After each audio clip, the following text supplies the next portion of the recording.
Hey guys, this is Cosmic Ninja, and we are back with our tier list episodes. The last one we did was Black and White with Nova Generation 5. I hope y'all enjoyed that one. I have seen the viewership of them all last 5 tier lists, and Johto right now is ranking supreme. So let's see if Kalos can give it a run for its money.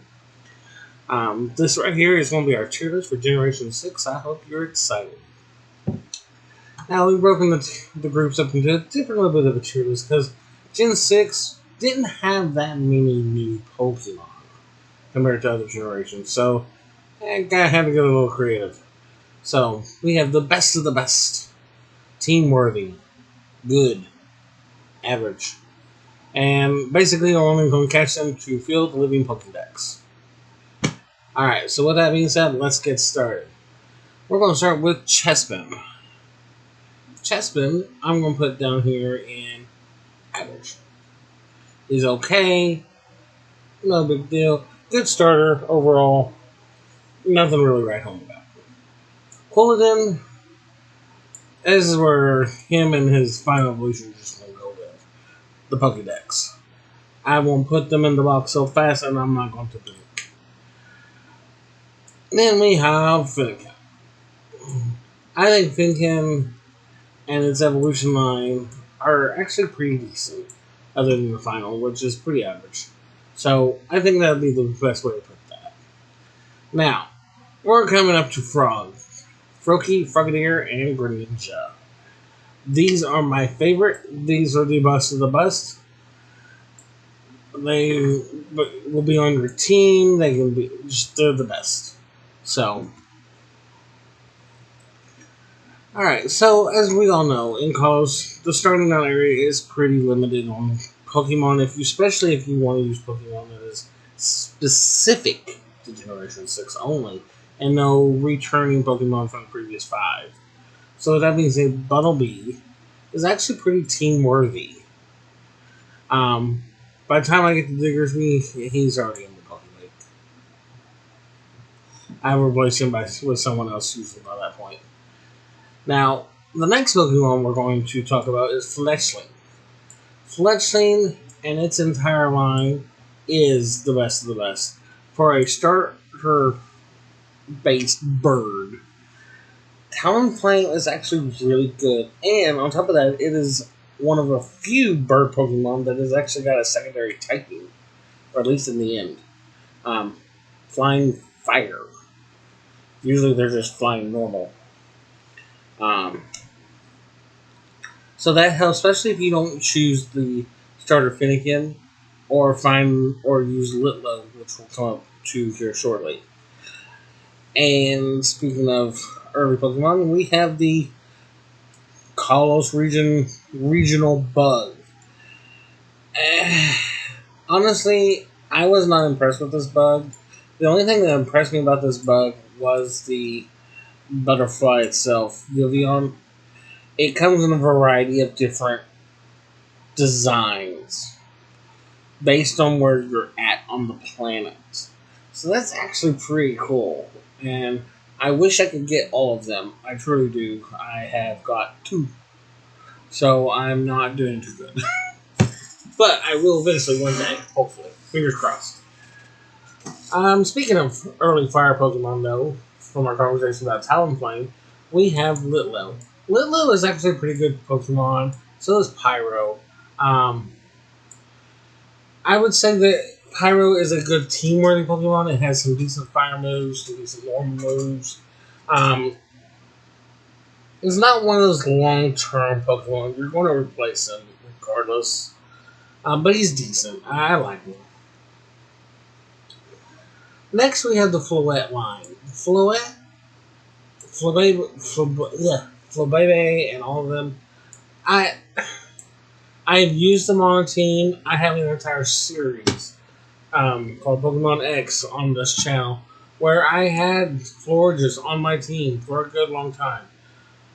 And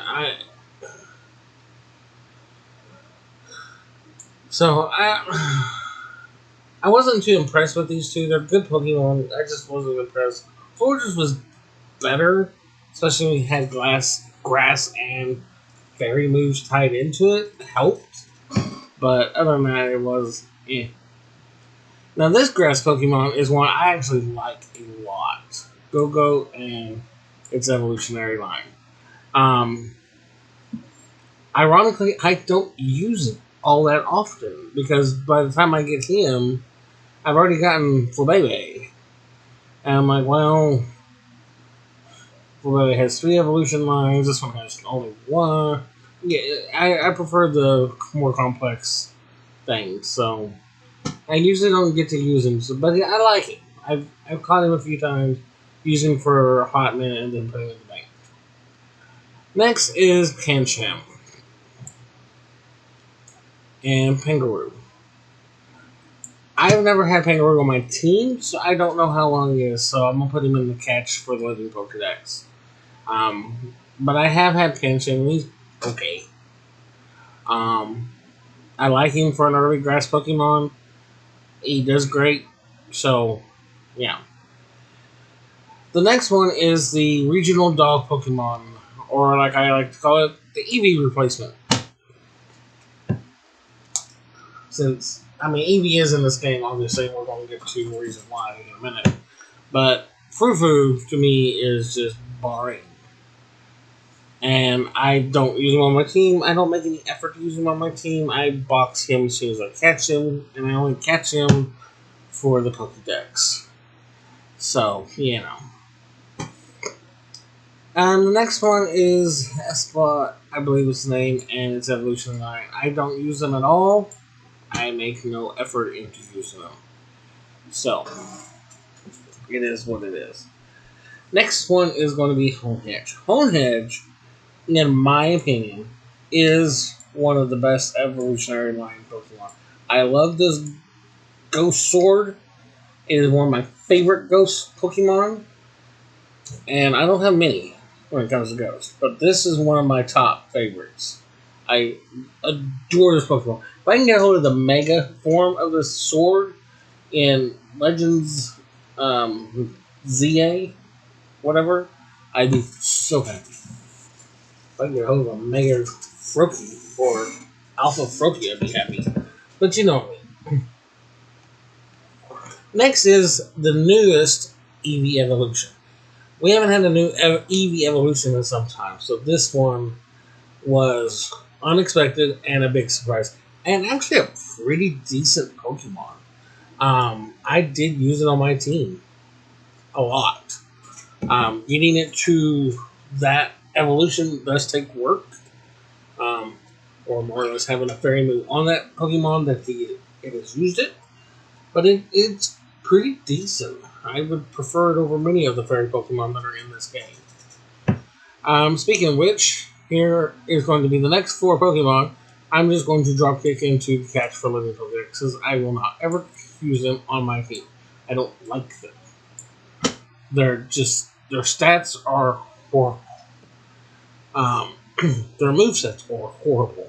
Everything about them is horrible. This one I thought would turn out to something other than this, but yeah. Next one, NK.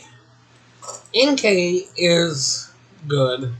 It's frustrating to evolve this thing, but you know, I'm gonna say average for the evolution just because of the amount of effort it takes to evolve it.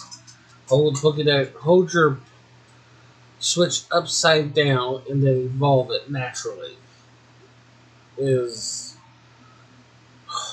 so time consuming, especially when you have to do it several times before it finally actually clicks that it's upside down. It doesn't always. The next one we have in line, I have actually forgotten the portion of which remain Pokemon names. Because of the portion of them I don't use, so I'm sorry. If they are your favorites, please leave a comment down below. While you're leaving that comment, you do have to kind of skip over that part where it says subscribe. If you hit that button, hit the bell notification, you'll get notified for when new videos are dropping, and be able to catch them, be one of the first to leave a comment on them. So definitely, leave those clicks down below for me. I greatly appreciate it. The goal of this channel is to bring more and more content and eventually add on to that by doing Pokemon card unwrappings and giveaways and stuff like that. That would be great. I would love to do stuff like that. Um, just have to get the channel up there to sustain it. So, um, come on, everyone. A good portion of my viewers aren't even subscribed, so please hit that subscribe button. I would be so thankful. Alright, so this next Pokemon I'm going to say is just going to go right here. I've never used it. I have wanted to, but by the time I actually catch one, I'm already past the point of no return on my team, changing out and getting them leveled up fast enough.